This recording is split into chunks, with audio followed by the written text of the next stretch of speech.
All right. So after you've looked at the first two lectures about limits, so let's now apply our own skills, our own understanding. And we're still just about halfway, just to let everybody know in terms of where we're moving in these limits problems. And we're only just about halfway, but you have learned enough to do to apply your own skills into doing a couple further limit examples.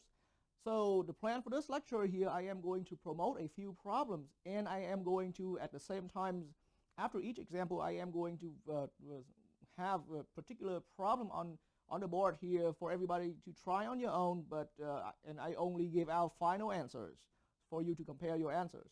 And then we're gonna recognize more generalities of these limit problems before we use that and apply those into the next level. Okay, so my aim for this lecture now is to introduce a few special limits. But don't let the term special get you wrong about this. You are, and I can guarantee you this, you are able to do these problems. And of course, I will have my own guidance for you as well. So I will have examples. Okay, so that's our discussion topic for in this particular lecture here. Okay, so I need a lot of space, as much of board space as I can, so I am going to erase this title of our discussion topic here. But let's get started with our first example. So example 1. How about I am going to define a function f of x equals 5. Okay, so with this function, simply it is a constant function. In your own understanding of the algebra, then this is a constant function. So remind yourself that a constant function. Right? So just a brief reminder. And so this is not the only constant function, as you have already learned that through your algebra courses. Constant functions, there are infinitely many constant functions out there. As long as the idea of being a constant function is you have your function set up to be or defined to be equal, constantly equal to a given value. And so after you have your function here given to be a constant function, here's our question A of the example. So I want to evaluate. Right? We want to evaluate. So how about before I write down question A here, let me just give a general instruction for. So after understanding that you are given the function f of x equals 5, it's a constant function. Let's evaluate. Now I'm promoting problem part A, limit of this function as x coming into getting close to, let's say, 1. Okay, and so this is a limit point what you have learned up to this point, and this is called a limit point. So I chose this limit point is really out of my own creativity. So this problem being promoted here, another way of finding it, another way of writing this problem is we want to evaluate the limits of simply the function 5. So it's just another way of writing it, limit on our direct constant function here, as x was allowed it to get close to 1. So 1 was the limit point here. Okay, so after writing it down, the reason I mentioned right in the beginning of our lecture here that you have gone through my earlier 2 lectures before this particular lecture we are at right now. And so the reason I mentioned about those 2 earlier lectures now is that you have learned enough skills from those 2 lectures so that you can apply those into finding this require limits here in our example. And what I mean now, and what I mean more specifically now, is you actually have learned 2 specific techniques. You can approach, you can find the limit, you can estimate this limit here by using the numerical table, by setting up the table indicating x value getting close to 1, Or you can also graphically explain the limits of this function here as x was getting close to 1. And so in this question A, I am going to offer both techniques right there so that you can also get yourself reminded. But remind yourself that this is x approaching 1, but without any superscript indication and without any direction indication here. So that means we're looking at this limit as the limits where x generally coming close to 1, but from both sides. Okay, so that means even though without specifically asking for it, our responsibility is to know that we must break the problem down into two separate tables. There's a left-hand side table. We want to investigate what can the limit of this function turns out when we let x coming close to 1 from the left-hand side. And we're going to repeat the exact same process by constructing another table by letting x values coming close to 1 but from the right-hand side. And so hopefully after 2 lectures about and you have seen enough with LHS and RHS, you have a clear idea of what LHS and RHS is all about. So coming close to 1, allow me to use small tables here because I need a lot of space for here, but coming close to 1 from the left-hand side, how about we can start out with 0 again, and then it can come to 0.5. Well, 0.5 is now closer to 1 on the left-hand side of 1, closer to 1 compared to 0. I hope everybody agrees with me on that. And then we're looking at 0.75, okay, which is closer to 1. And then we're looking at 0.825,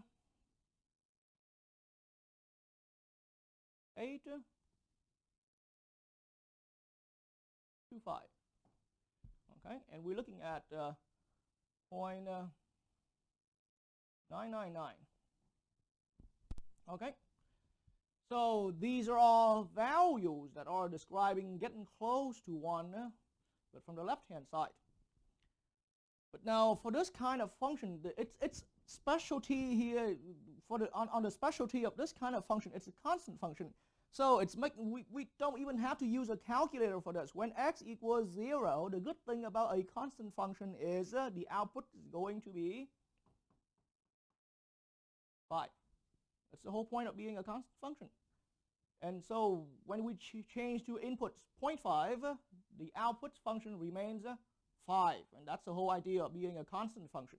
And when input value for x changed to 0.75, the output is also 5. And so guess what? For the rest of this table, it's going to be 5 and 5. And so from the left-hand side, we can see that from the left-hand side, I can have a conclusion that limit of this function f of x, and how about allow me to write that in the other form right there. But limit on this function being a constant function of a constant function 5 as x getting close to 1 from the left-hand side. That is what we are writing down our prediction, our estimation after observing this LHS table over here. That limit is 5. Okay, so that is the half-sided story, the story about how we found the limits as x. Our x value was getting close to 1, but from the left-hand side. So let's now turn our attention over to the right-hand side table. So let's say right-hand side, a value, starting with a value from the right-hand side of 1, let's say 2. That's a good one. Okay. And then we can jump down to really 1.1. You have at this point, after learning and seeing seeing things frequently enough, you can see that you can choose whichever inputs you want as long as you can indicate the fact that these values are showing getting closer and closer to our designated limit point. So here, how about 1.01 and 1.001, and then how about 1.0001? Okay. Then let me draw a line separating the two works there. And so our function value for f of x, function output value for f of x when x equals 2, the function remains 5 as the output. I hope I don't need to explain again. And when x value equals 1.1, the function output value is 5 again. And when x value equals or change to 1.01, the function output is again 5, and the function output here is 5, and that is 5. That is the whole point of being a constant function. And so in that way, another conclusion can be made here regarding the right-hand side limit of our constant function 5. As we were letting x getting close to 1, but this time from the right-hand side, that limit is, according to this table, observation is telling us that it should be approaching 5. The function output remains 5 as its limit. And so in the end, applying your own understanding and your own what you have learned throughout the first 2 lectures, then as long as the left limit and the right limit both agree to the same destination, then we now have a conclusion for this problem, a conclusion for this general two-sided limit right here. Allow me to erase this because I need more space to write.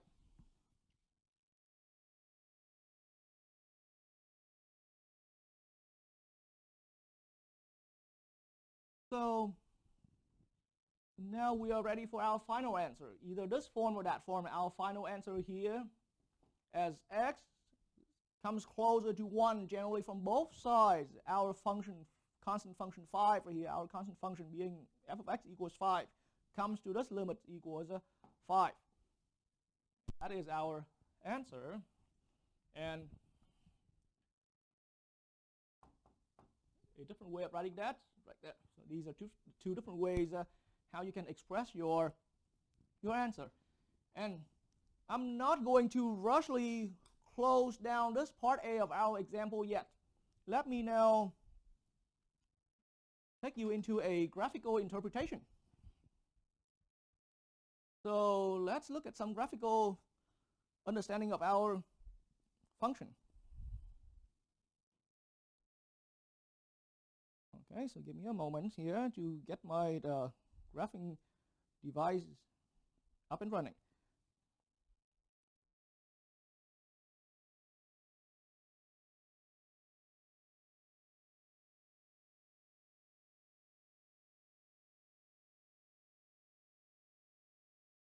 All right, so in my little corner of the screen right here, I show the graph of our f of x equals 5 as a constant function. So after you've been through with algebra courses, then you are well aware that the graph for any constant function is a flat or horizontal line. So that horizontal line is here.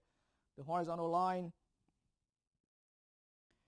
is this red line right here is the graph of our f of x equals 5, and it's a horizontal flat line. It's not rising, not falling, it's just rising, and from the left to the right it remains flat. And then the specific height that this line remains above the x-axis is 5. So 5 square units up, 5 square grids up. So 1, 2, 3, 4, 5, and just like that. So think about, and now let me sort of zoom it in a little more. Okay, so you can see that getting close to 1. So I chose a limit point to be 1 is right here. So right now I put my mouse cursor here at x equals 1. That's our limit point. So on the x-axis, again, imagine if we're coming closer and closer to 1 from the left-hand side, our function heights remain all of our output values remain the same height, being 5 grids above the x-axis. And then so same way, no matter how close I come to 1 from the right-hand side, no matter how I switch to different values, the function outputs remain 5, which is represented vertically by the height here, how much vertical height from where the graph is to the x-axis. So that once again graphically explains what and of course coming back to our problem,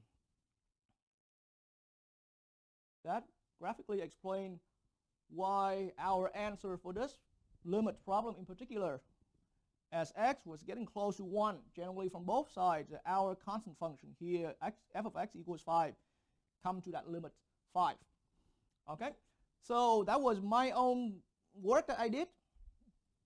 So now same function f of x equals a constant 5 right here, I am going to suggest a few other questions right here, but this time I'm not going to give the complete solution as the one I've just had right here, but I want anyone viewing this video to work on your own and have your own solution, and then and of course pause the video in the meanwhile, and then when you're done with your own work, you'll go ahead and resume the video, and I'll be just simply giving out my answers, and hopefully your answers will agree with my answer.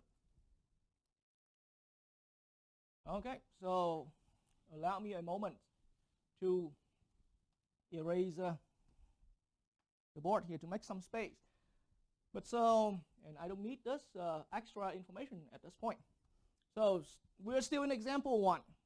F of x, let's just stay with the same function previously defined here. Let f of x equals 5. It's a constant function, as you have already seen. Now let's evaluate, how about part D right here? The limits of the same function when x comes to, how about 2? Okay. Question C. Same function. Let's evaluate limits of this same function when x was getting closer and closer to, how about negative 3? And these limit points that I'm putting in my problem here, they simply just came out from my own creativity, and really they came out from nowhere. It just, sometimes I just want to give everybody a sense about, once you understand these problems, any of these limit points given to you, you know a way how to handle that. So how about one more problem? And these are all meant for viewers to do on your own. So you have your choice to do all of these problems I'm writing on the board, or you only need to do one, as long as you have an idea of how you handle these problems. So how about same function, limits of the function 5, constant function 5, but allowing x getting close to, well, pi. A little bit of a surprise, but pi is not a nice looking number like any of these these are integers, but you guys, or anyone viewing this video, you are in a calculus course level, so pi is a number, even though not as nice looking at any of these numbers, but it is a real value out there. It has its own place on the line of real numbers. So we can legally use this value as a limit point, which is just fine. So go ahead and pause the video. You have your choice of working on any one of these, or you even have your choice of work on all of these. Pause the video, have your own work. Either you can find or estimate these limits using the tables idea, or using the graphical ideas, okay? But you need to come up with a final answer here on your own. And then when you resume the video, I will simply just tell you the answer to any of these 3 little problems. All right, so hopefully everybody's now back, and as long as you see it to this point, and I assume you already had your own answer. So for part B, this limit as x was getting closer to, generally from both sides, the answer here is 5. And like I said, you should have had your own solution for this. Here I'm only writing down the final answer. The answer to this, as x was getting close to negative 3, so negative 3 is the limit point, but when x was getting close to negative 3, our function remains a constant function. So the limit for this is also 5. I was a little short of space, so I was writing the answer in the line below right here, but that's completely okay. Allow me again to not to display the complete solution. And part D. So limits, as we allowed it our x value getting closer and closer to that value pi, some real value on the line of real numbers, but our function remains a constant function, 5, then this limit is also 5. Okay. So my intention for having everyone or anyone viewing this video to do the repeated example, even compared to the one I've had in part A, it's all the repeated answers, 5, 5, and 5. So I hope at this point anyone viewing and following with this lecture is starting to formulate starting to form into a generality of the kind of problem, the kind of special problem I'm introducing here. Give me a moment to erase my board here. So constant function, as I introduced earlier, it could be just f of x equals 5 is not the only constant function out there. It could be any constant function. So generally, the first special limit I'm introducing here, after we've looked through example 1 with many little problems, then let c be a constant or as a constant function. Then taking limit of a constant function by letting x coming close to any given limit point. So I purposely remain on the same constant function, but I asked everybody or anyone viewing following my lecture to try out with different limit points. And I did emphasize that those limit points came out from nowhere, so indicating that we have that flexibility about the limit points here. So as you were getting closer to any given limit point on a constant function, your final limit here has to remain the same with that constant. So this is our first special limits in our list right here, and you can name that special limit number 1 if you would like to. But at this point, just knowing what it is all about is more important.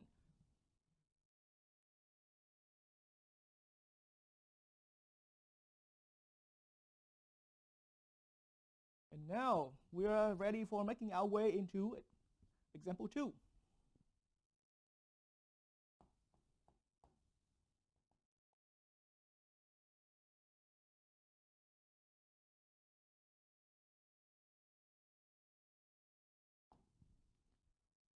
All right, so our example 2, I am going to again start out by defining our function. F of x here is defined to be that simplest function on earth. F of x equals x. I mean, when I'm in any of my face-to-face class, I keep making a joke to my face-to-face class students that this is a simplest function on earth because any input value gives the output value exactly equals to itself. So it's quite simple, and we don't need to do any fancy calculation. Boom, you got the answer as an output coming out quite directly. And that's the reason why that joke kind of remains with me throughout my times teaching. But anyway, so we have, in the end, we have a function here defined to be, so f of x as a function simply equals x. So first problem, again, I am going to give complete solution on this. Part A, let's evaluate, or how about generally, let me once again write, let's evaluate part A here, limit of f of x by letting x coming close to, how about here, I'm starting out with 0. Okay, or the same problem we can sometimes write it as in a simpler form, limit of x, which is that function, but as x gets close to 0. And again, I need to emphasize for any viewer who's following with my lecture currently here, but this limit point really came out from my own creativity. I could have chosen -1, I could have chosen 1,000, I could have chosen 5 or whatsoever. Okay, but here I just, out of my own creativity, I chose x coming to 0. So nothing special about this 0, this limit point 0. Okay, and so again, table of values is the first approach to try out.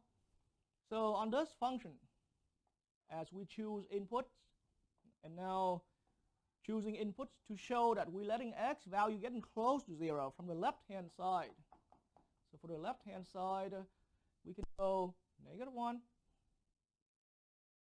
then -0.1. So these are negative values. So far on the x-axis or on the line of real numbers, these negative values stays definitely to the left-hand side of this limit point 0. And between these two, of course, -0.1 is closer to 0 compared to -1.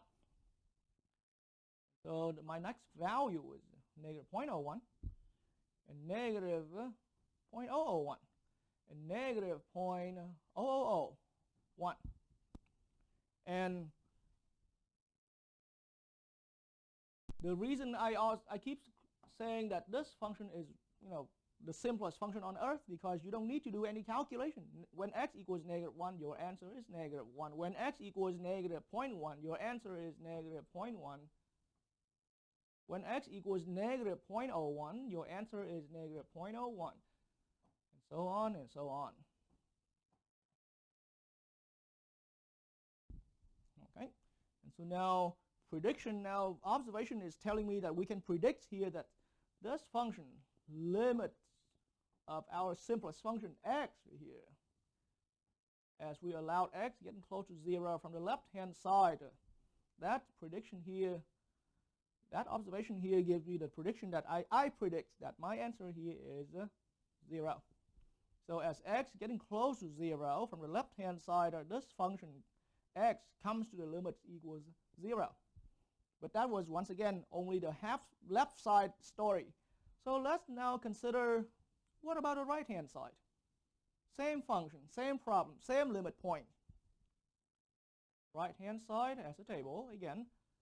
Now I am going to create a table of values, x values on the left-hand side column.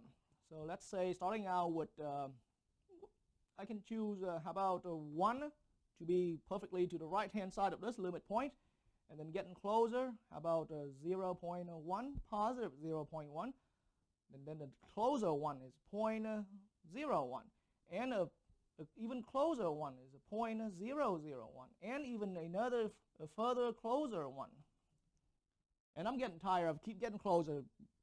Anyone viewing this video is seeing where I'm going and how close we can get already. And so output's value for that, once again, being this simple function. Output 1, output 0.1, output 0.01, output 0.001, and output 0.0001.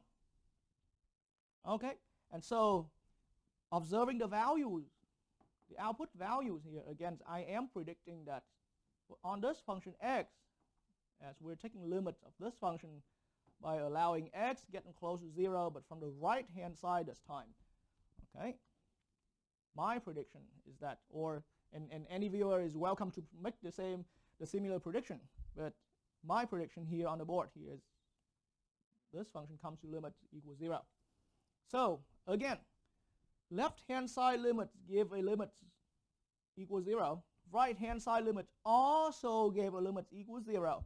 So what I see here is that left-hand sided limits agree with the right-hand sided limit. So now, once again, allow me to erase the two tables that we just constructed, and so that I can have some space to write down the final answer. But this limit here, generally from both sides, then it equals to 0. Or in the other form of writing this, the answer is also 0. So I have found the answer, and I have found the answer there.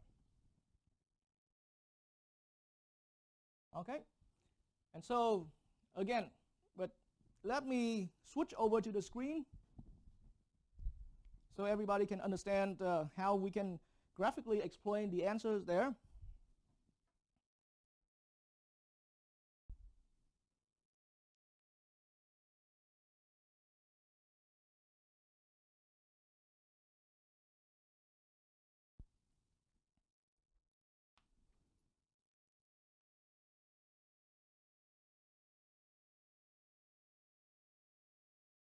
All right, so now having the graph being displayed on screen as well, even though only in a small little corner of our screen right there.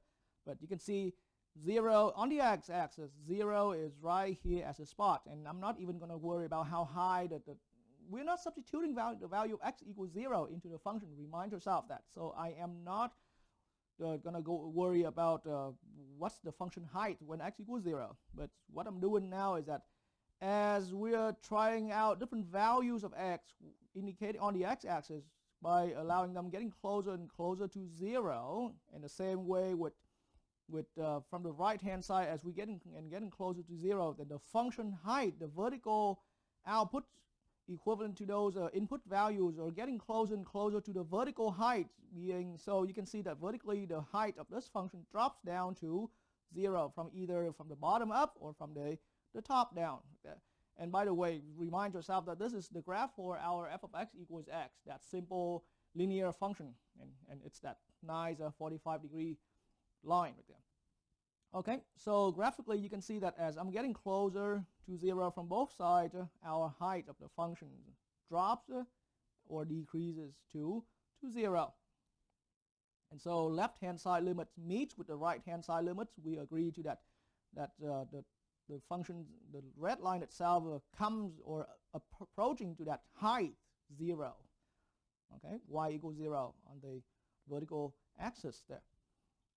All right, and so now let's go back to this, and let's still remain on this same example. But once again,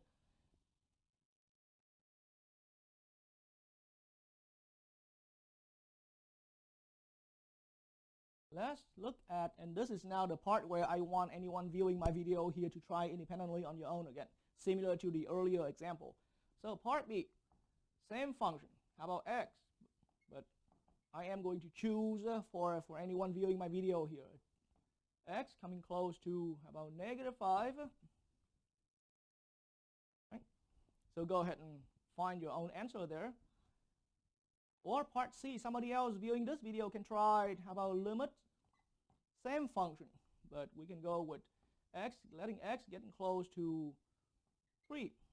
Okay, so these are all limit points that I chose out of my own creativity. And you can also create your own problem. We stay on this same function, and you can pick your own. You can go with x going to 1,000, for example. Okay, and then here I can try part D. How about limit of x is getting close to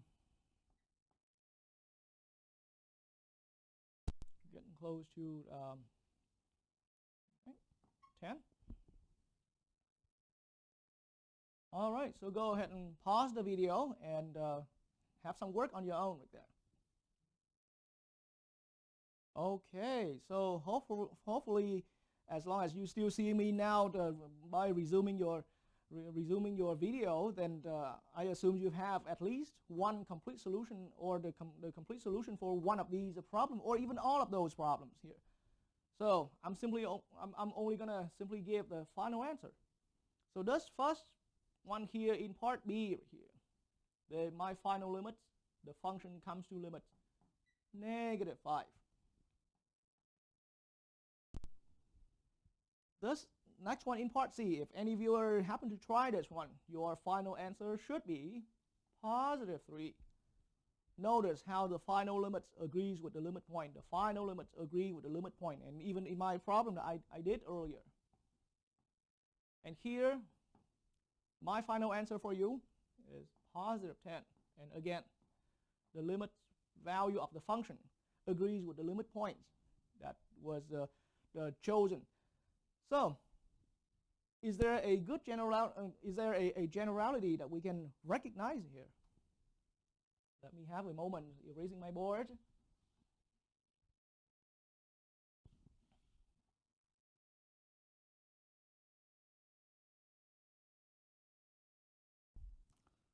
So, as far as the special limits I would like to introduce, this problem in example 2 brings us into another special limit right here. On that simple function x, taking limits of this simple function x by letting x coming close to any given limit point. So this limit point A right here, just any given one. I started out doing my own problem, my own complete solution for x coming close to 0. It's a limit point I chose. And then I let somebody else handle the problem where x came close to -5, and then x came close to 3, and then x came close to 10. Those are all given limit points, and you can choose your own limit point as well. But what generality did you recognize throughout doing your own multiple problem, including observing my own examples? The answer here, what are we expecting? The answer came out to be exactly equal to that limit point given, and that's how special this limit is. And trust me, don't look down on this limit. It looks quite simple. It's such a simple limit problem, but it will be your stepping stone for the more advanced work later on. Okay, so put this into your list of special limits, and normally in my face-to-face class, I refer to that. I regard this to my students that this is special limit number 2. All right, and so now let's make our way into our third example.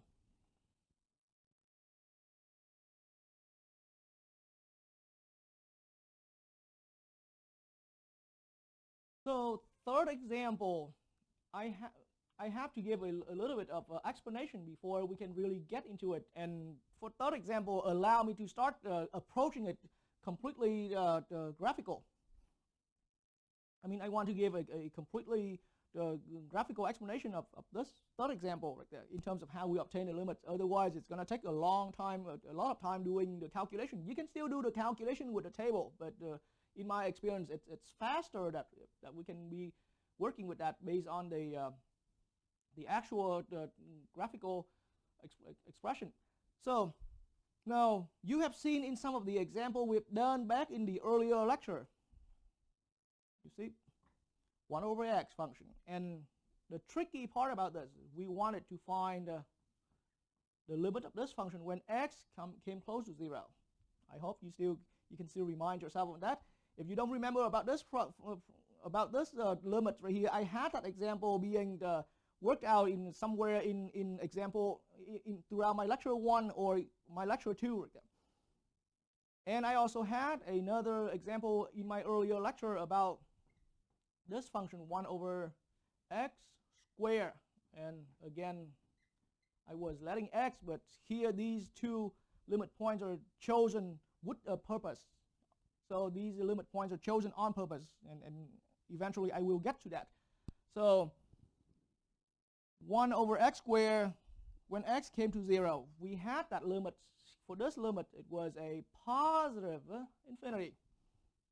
And for this other earlier limits I introduced here, or I mentioned here, the limits, our final limit that we found in earlier example was a d and e. Okay, so it's not my aim to redo these two problems, but I want to point out that any of these two problems came out from a larger family, or these two functions I wrote on the board and allow me to now erase it, but either 1 over x or 1 over x squared is a member of a family of functions that's, let's say you got a constant a, and over x minus a, but raised to some power n.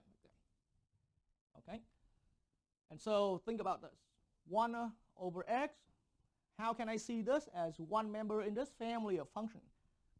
So we have, what we have here is a family, not only one function, but it's a family of functions. Okay, so now I was about to explain, earlier I was about to explain how I can see 1 over x as one member in this family, because what's my a here? A is, see, my capital A, my capital A is 1. So this is my capital A, okay? And my lowercase a values in the denominator is x minus 0, okay? And just like that, so what about that fancy power here? By the way, it's my lowercase letter n indicating it's a power. So what power am I looking at here for this particular function? This is power 1. So after writing it down and seeing the actual nature, and it only takes a little bit of algebra for you to understand this, but now I just pointed out that this family, this function 1 over x in particular is a member in that family of functions. So what about the other one? What about the 1 over x squared that we looked at? So 1 over x squared that we learned as one particular example on its own. But now let me show you how this function here in particular is a member in that family again. Well, with a little bit of algebra, I can see that this 1 right here in the numerator, it's a constant, and I did say this is a constant. So 1 is that a value in the in the numerator. The x squared, but before worrying about the squared and the x itself, I see that as x minus 0. So this is, once again, equivalent to the a right here. So I'm still looking at x minus 0 in parentheses. That power 2 is in place of that power n of the general family description right there. So in the end, this function, once again, I have just proven that it's one member in this family, a constant over x minus a linear factor right there raised to the nth power. Okay, and so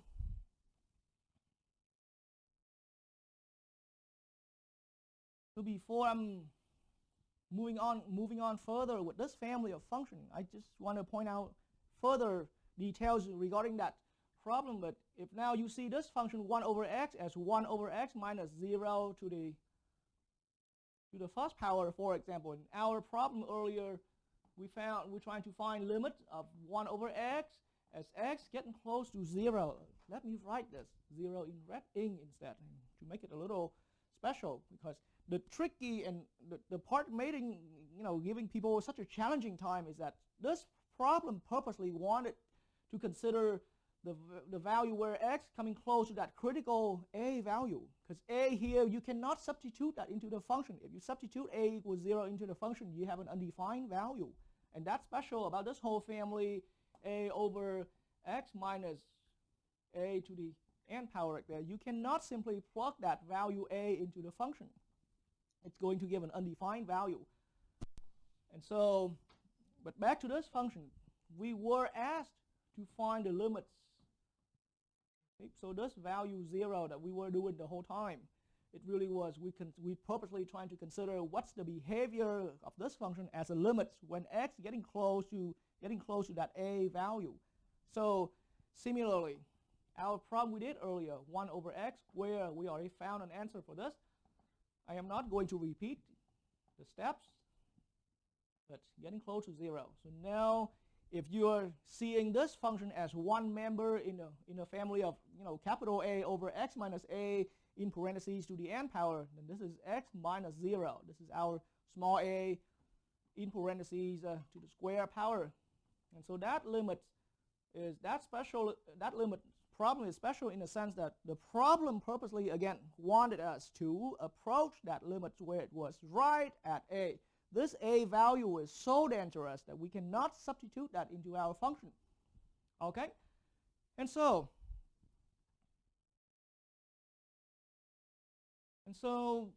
we've, after giving some explanation about that, then we already learned that this was a DNE and this was a positive infinity. So of course infinity is still a non-existing number, but at least it gives it indicating a direction where the function is growing to, whereas here it's just completely disagreeing. It was a disagreement between left hand side and the right hand side limits. So generally we want to push it further because we already recognize some generality or some common between those two functions. And we realize they are in that same family. So now I want to consider in general. Let f of x be that function in the form of some capital A over x minus a to the n. So the power here does actually matters here a little bit, because you can see that it did change. I already erased, sadly I erased my the quick little example, but you can always rewind the video here. But in my earlier, you can see that when I was still having the examples here, then when it was power 1, you got a DNE, a complete DNE, and when it was a power 2, then it was, I mean, it's still not an existing number, but it was going in a clear direction. And so in that way where I'm looking at, I want to specifically consider. So how about here saying evaluate is a little too much. So let's just investigate. Let's just try to study it. So I want to consider the limits on this function x minus a to the nth. But let's consider the limit. What happened to the function when x comes close to a, like that. All right. And so anyone viewing this video, make sure you're gonna take notes closely as you can, because it's gonna take some patience to read through with this. But now I'm going to get back to my screen here, to my graphing screen, the screen that shows the graphing device. Give me just another moment.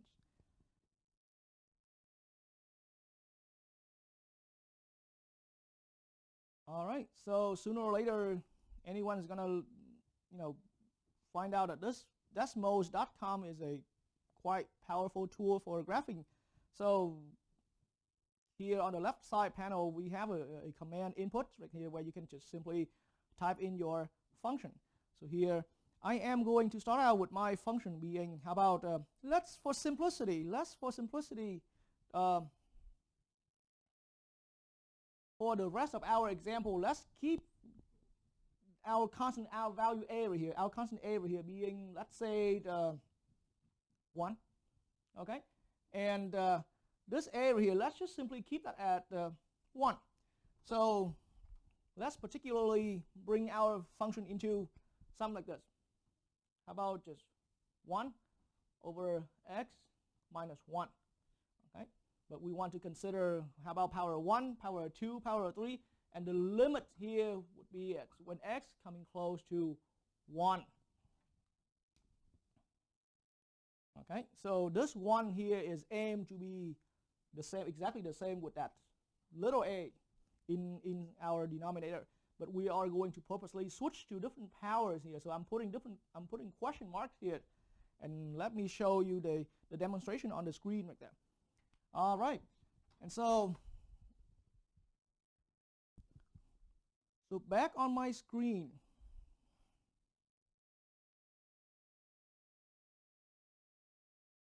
so let's look at 1 over 1 minus x.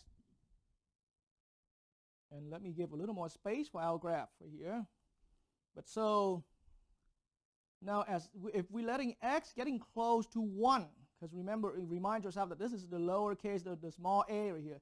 So if we let x get close to 1 from both sides, the graphical display of our graph here is indicating that we're having a DNE. So let's write it down on record right here. Let's write it down on record. Right, so now, so on record, this is what we found.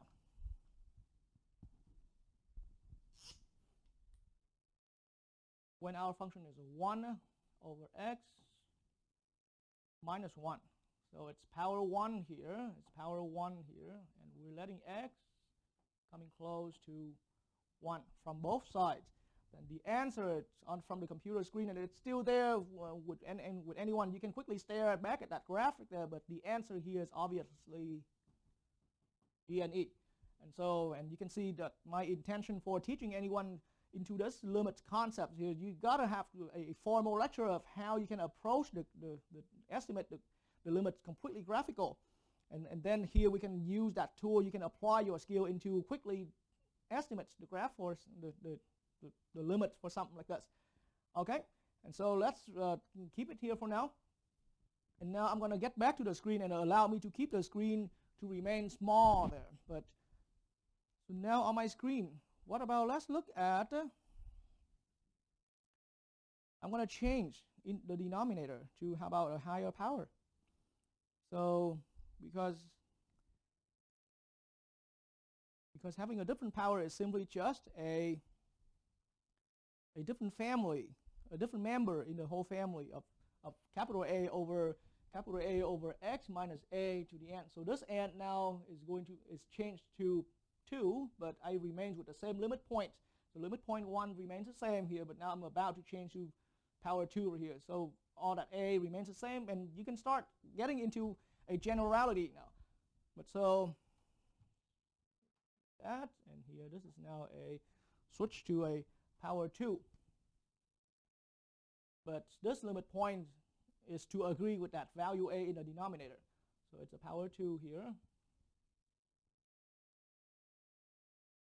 Any better to correct my writing there.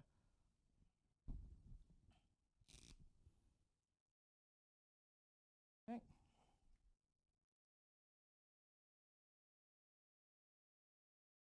So the graph now, if you're looking down at the graph, then it has that. So x equals 1 is this vertical line, but as we're getting closer and closer to 1, the graph here can estimate for us, can predict for us that our function here is growing to positive infinity. And since both sides agree here, then we have a general conclusion.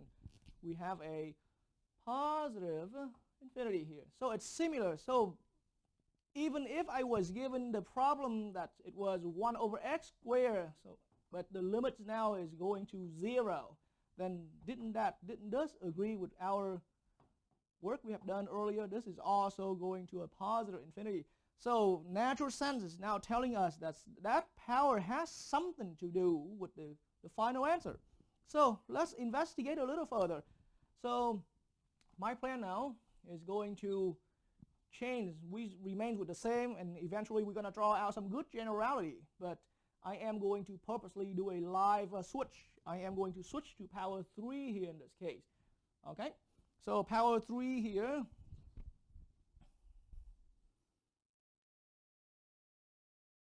Now when I change to power 3 here, that's what the graph looks like. So the graph now looks almost like that simple 1 over x minus 1. But now we're having we're having that going to two opposite direction. From the right hand side, it keeps growing positively up, and then from the left hand side, getting close to 1, our limit point, then the graph is dropping infinitely or negatively down right there. And so here, in this case, we're looking at a straight old DNE. Okay, so after observing about 3 different changes, 3 little different problems, and 2 times I changed the power, and then you can start seeing where it switched to different cases here. And so let's move on a little further. How about I am going to purposely choose power 4 here. Okay, power 4, and let's find out what's happened again. And by the way, as I'm preparing the screen along the way, I can share with anyone this information. Hopefully it's useful, but Desmos.com is actually free of charge. So, and here's the website address for that. So feel free to start using this powerful graphing device here.